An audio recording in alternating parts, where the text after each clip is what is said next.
ஜெய் வராகி, ஜெய் ஜெய் வராகி, என் செல்ல குழந்தையே. இப்போது இந்த வராகி அம்மா நான் சொல்றத சரியா குறிச்சு வச்சுக்கோ. இனிமே உன் வாழ்க்கையில இந்த விஷயம்தான் நடக்க போகுது.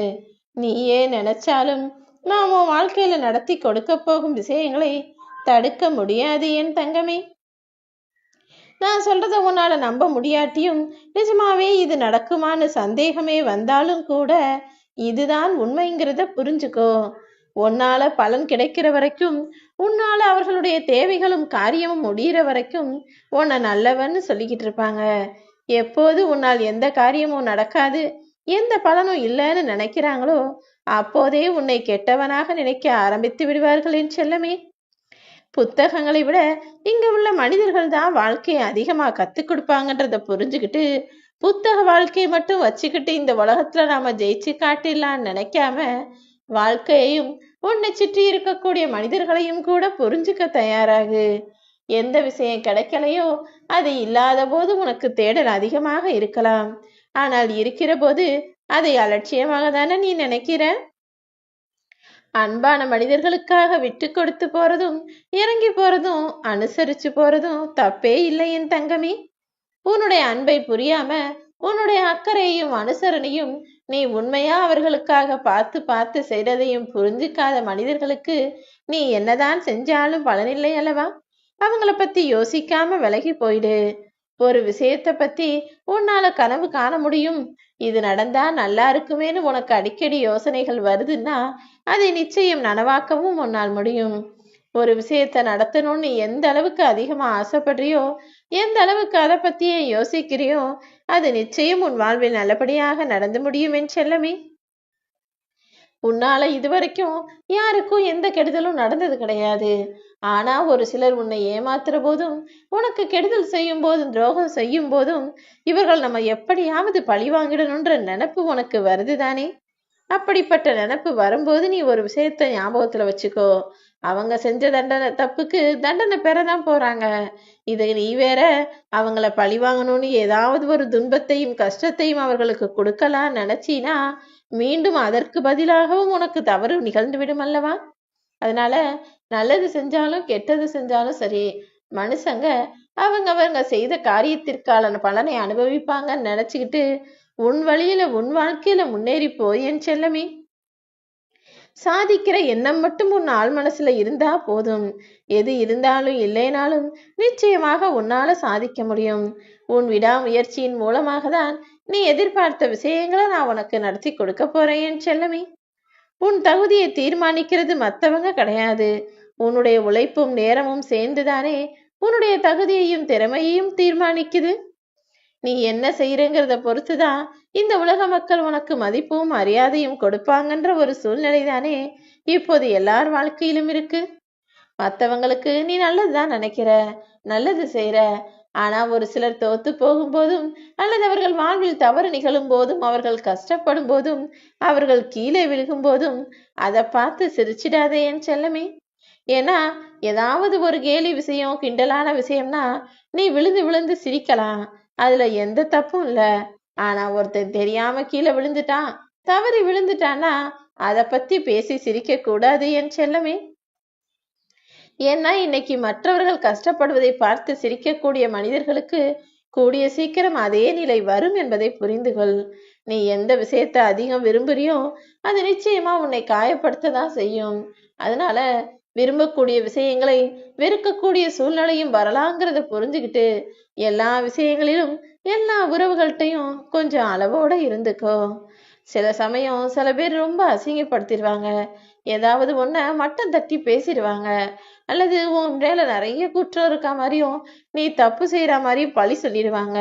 ஆனா இது எல்லா தவறையும் செஞ்சுக்கிட்டு அதுக்கப்புறம் உன் மேட்ட வந்து அன்பா பாசமா பேசினா உன் மனசு காயப்பட்டதெல்லாம் சரியாகி விடுமா என்ன. அவர்களிடம் இனிமே நம்ம கவனமா விழிப்புணர்வா ஒதுங்கி இருந்துக்கணும்ன்ற விஷயத்த புரிஞ்சு நடந்துக்கோ. இனிமே உன் வாழ்க்கையில என்னென்ன நடக்க போகுதுன்னு சொல்றேன்னு சொன்னேன் அல்லவா. இனி உன் வாழ்க்கை என்பது விளக்கேற்றிய எண்ணம் போல மிகவும் பிரகாசமாக மாறப்போகுது. என்னுடைய ஆலயத்திற்கு வந்தால் எப்படி நறுமணமும் சந்தோஷமும் நிம்மதியும் அந்த இடத்துல பரவி இருக்குமோ, அதே போல உன் வாழ்க்கையிலையும் எல்லா நல்ல மங்கள காரியங்களும் சந்தோஷமும் நிம்மதியும் அலைப்பாஞ்சு அகிலம் உலகம் பரவ போகுது. ஆம் என் செல்லமே, உன் மனசுல நீ சந்தோஷத்தோட இருந்தினா நீ பாக்குற விஷயங்களும் உனக்கு சந்தோஷமா தான் இருக்கும். கவலையோட பாத்தீனா எல்லாமே உனக்கு கஷ்டமாவும் பிரச்சனைகளும் தானே தெரியுது. இனிமேலாவது நல்லதே நடக்கும்ன்ற நம்பிக்கையோட இந்த உலகில் நடக்கக்கூடிய விஷயங்களை பாரு. உன் வாழ்க்கைய மிகவும் பிரகாசமானதாகவும் ஒளி வெள்ளமாகவும் நான் மாத்தி காட்டுறேன் என் செல்லமே. இப்போது உன் வாழ்க்கையில இருக்கக்கூடிய பல சூழ்நிலைகளை கடந்து செல்வதற்கு உடல் வலிமையை விட உனக்கு மன வலிமை அதிகம் தேவை. கொஞ்சம் தைரியத்தோட எல்லா வேலைகளையும் செய்யப்பாரு. இந்த உலகத்துல யாருமே மீண்டும் ஒரு முறை பிறக்க போறதில்ல. இப்போது உனக்கு கிடைச்ச வாழ்க்கைய அனுபவிச்சு வாழ கத்துக்கோ என் செல்லமே. நீ ஆறுதலாக மற்றவர்களிடம் பேசக்கூடிய வார்த்தைகள் மூலமாக அவர்கள் கவலையும் மன வருத்தமும் மறையுதுன்னா பிறகு ஏன் அந்த நல்ல செயலை செய்யாம இருக்க? நீ நல்ல குழந்தை, அன்பா இருக்கிற பிள்ளை, எல்லாருக்கிட்டையும் அனுசரணையா போற பிள்ளை. அப்படி இருக்கும்போது மற்றவர்களுக்கு அது உதவியா தேவைப்படுதுன்னா யாரா இருந்தாலும் சரி, அவர்களுக்கு அன்பையும் அரவணைப்பையும் ஆறுதலையும் கொடுக்க யோசிக்காதே என் செல்லமே. உண்மையாவே இந்த உலகத்துல நீ நல்லவனாதான் இருக்கிற. ஆனா அதே நல்லவனாக எல்லா சூழ்நிலைகளையும் எல்லா சமயத்திலையும் எல்லார்கிட்ட இருக்கிறதுனாலதான் உன்னை கெட்டவன்னு சொல்றாங்க. உள்ளதை உள்ளபடி சொல்லுபவன் எல்லாம் கெட்டவனாக தானே இந்த உலகத்துல பார்க்கப்படுறான். ஆனா யார் ஒருத்தர் தாங்கிட்ட பொருள் இருந்தாலும் இல்லாட்டியும் மிகவும் படாபடோபமாகவும் கம்பீரமாகவும் தனக்கு தான் எல்லாம் தெரியும், தாங்கிட்டதான் சொத்து இருக்கு செல்வம் இருக்குன்ற மாதிரி காமிச்சுக்கிறானோ அவனை தான் இந்த உலகம் நல்லவன்னு சொல்லுது. யார் உன்னை பத்தி என்ன சொன்னாலும் சரி, உன்னை வாழ்த்தி பாராட்டினாலும் சரி அல்லது தாழ்த்தி குறை கூறினாலும் சரி, சிரிச்சுக்கிட்டு கடந்து போய்கிட்டே இரு. காலம் அவர்களுக்கு உரிய பதிலை நிச்சயமாக சொல்லும் என் செல்லமே. நீ அன்பை தேடி வெளியில எங்கேயும் அலைய வேணாம். நீ உனக்கான அன்பை உன் மீது காட்டக்கூடிய மனிதர்களை கூடிய சீக்கிரம் சந்திப்ப. நீ எல்லாருக்கும் மரியாதை கொடுத்து மதிப்போடு பழகுகிறாய் தானே. அப்படி இருந்தும் கூட சில சமயங்கள்ல உன்னையும் தாண்டி நீ உணர்ச்சி வசப்பட்டு ஏன் கோபப்படுகிறாய்?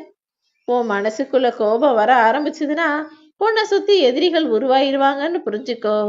நீ எந்த சூழ்நிலை வரைக்கும் எல்லார்கிட்டையும் அன்பா பேசுறியோ அது வரைக்கும் எல்லாரும் உன்கிட்ட நட்பா பாசமா உண்மையா இருப்பாங்க. ஆனா உன்னுடைய கோப முகத்தை காட்ட தொடங்கினால் நிறைய பேர் அப்புறம் உன்கிட்ட இருந்து பேசுறதையும் குறைச்சிக்குவாங்க, உன்னை எதிரியாவும் பார்க்க ஆரம்பிச்சிருவாங்க. ஏன்னா மனிதர்கள் எப்போதுமே உண்மையான அன்பை கண்டுகொள்வதே கிடையாது. எப்போதோ ஒரு முறை வெளிப்படுகிற கோபத்தை தான் பெருசா பேசுவாங்களே தவிர நீ எப்போதும் வெளிக்காட்டுகிற அன்பு என்பது அவர்கள் கண்களிலேயே படாது என் செல்லமே. அததான் நான் சொல்லுவேன். ஒருத்தர் நிறைய நல்ல விஷயம் செய்வான், ஆனா அதை யாரும் பார்க்க மாட்டாங்க. ஒரு சின்ன தவறு செஞ்சுட்டா அதை உடனே எல்லாரும் வந்து உற்று நோக்கி கவனிச்சு உன்னிப்பா பார்த்து உடனே நீ தவறு செஞ்சுட்டேன்னு சொல்லி குறை சொல்றதுக்காக வந்துருவாங்க. அது போலதானே உன் வாழ்க்கை இருக்கு. நீ எவ்வளவோ நல்ல விஷயங்கள் செய்யற, அதெல்லாம் யாரும் பாராட்டுறதும் கிடையாது. ஒரு வார்த்தைக்கு கூட சரி நல்லா இருக்கு, நல்லா பண்ற, இப்படி இருக்க, நல்ல குணம்னு எதுவும் சொல்றது கிடையாது. ஆனா ஏதாவது ஒரு தவறு செஞ்சுட்ட, ஏதாவது ஒரு தப்பு நிகழ்ந்துட்டா மட்டும் உடனே ஓடி வந்து உன்னை குறை சொல்கிறார்கள் அல்லவா? விடு என் தங்கமே, அனைத்தையும் கர்மா பார்த்துக்கிட்டு தான் இருக்கு, காலம் பார்த்துக்கிட்டு தான் இருக்கு. இந்த வராகி அம்மா நானும் பார்த்துக்கிட்டு தான் இருக்கேன். வாழ்க்கையினாலே நிலையில்லாத நிலையாமை விஷயம்தானே. அதை நினைச்சு நீ வேதனைப்படாத. எவ்வளவு பெரிய தோல்வி உன்னை நோக்கி வந்தாலும் அது அத்தனையும் சரி செஞ்சு உனக்கான வெற்றியை உன் வராகி அம்மா நிச்சயமாக உன் வாழ்வில் கொண்டு வந்து சேர்ப்பேன். நீ நினைச்சதே நடக்கும்.